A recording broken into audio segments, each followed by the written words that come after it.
Here is your week 14 weekly recap now. This is our first week back in the winter after our holiday camps and after our 2 weeks off holiday. So our skating theme of the week was Mohawks and our gameplay theme of the week was puck protection.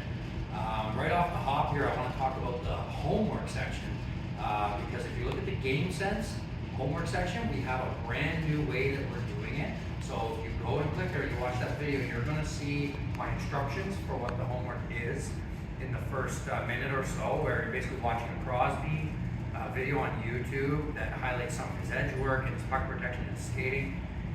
And you have to pull out all the topics for the forwards agility chapter tutorials.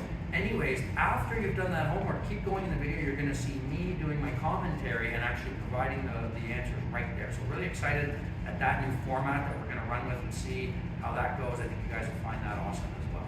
So this week again, as I said, the skating theme was Mohawks. Our forwards agility drill, coming out of the corner, using a couple of Mohawks facing in initially to get used to skating in that position. Again, when you watch that game sense home, we're going to see Crosby using that in a whole multitude of situations. So I will really hopefully point out to you why that's so important. And then after those two insides, shooting into an outside reverse Mohawk to shield the puck or fake a pass before going in and taking a shot.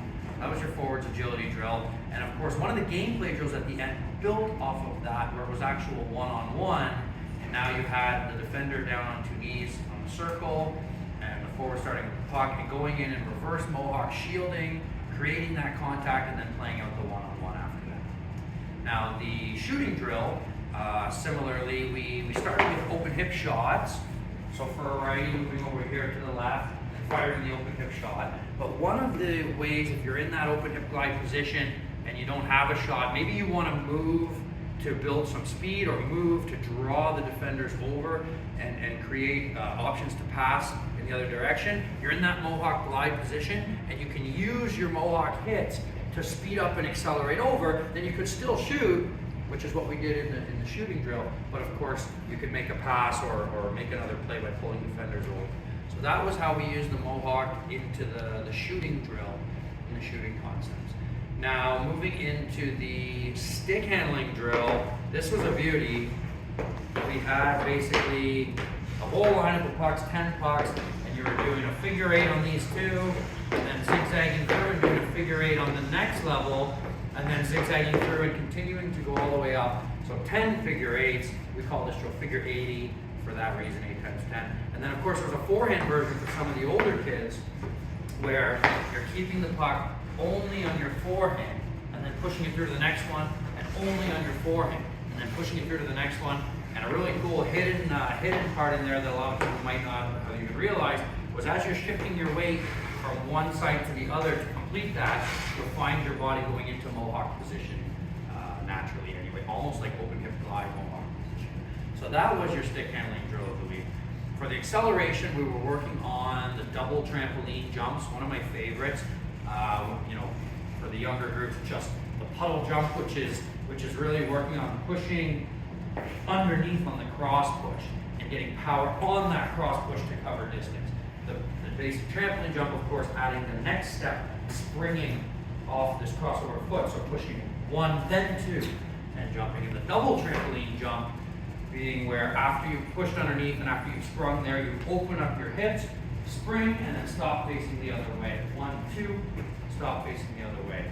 Again, the theme of opening up the hip from here to here gets into kind of that Mohawk mobility built into the acceleration drill, while simultaneously working on those first 3 steps and that explosiveness. Of course, a lot of people, where they struggle is they might hit ball with their foot and explode off this, but the other foot kind of glides and goes straight and doesn't really open.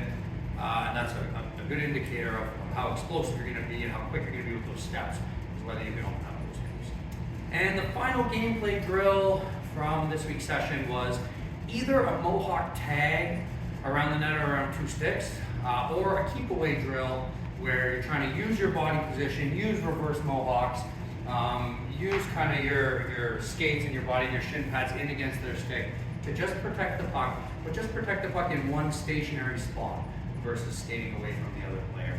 So some groups did the Mohawk tag, some groups did that one. What an awesome week it was. Got a lot of great feedback on the program. Remember to check out the hockey homework, you got your shooting, stick handling, and mobility programs, and that game sense homework where starting this week, as I mentioned, so excited that you'll see my answer key and my commentary on that video where I'm pointing out all the forwards agility skating movements that are used in that video. Mohawk glide, Mohawk hits facing in, facing out, punch stops, fake punches, fake stops, even some snow plows in there. So all kinds of really good stuff right from SPEEDU. And then after you watch that, if you want more information there, go to the tutorial section, of course, in forwards agility, and start to watch all those tutorials, and you can start to learn. Thanks a lot, guys. I hope you enjoyed it, and we'll see you next week.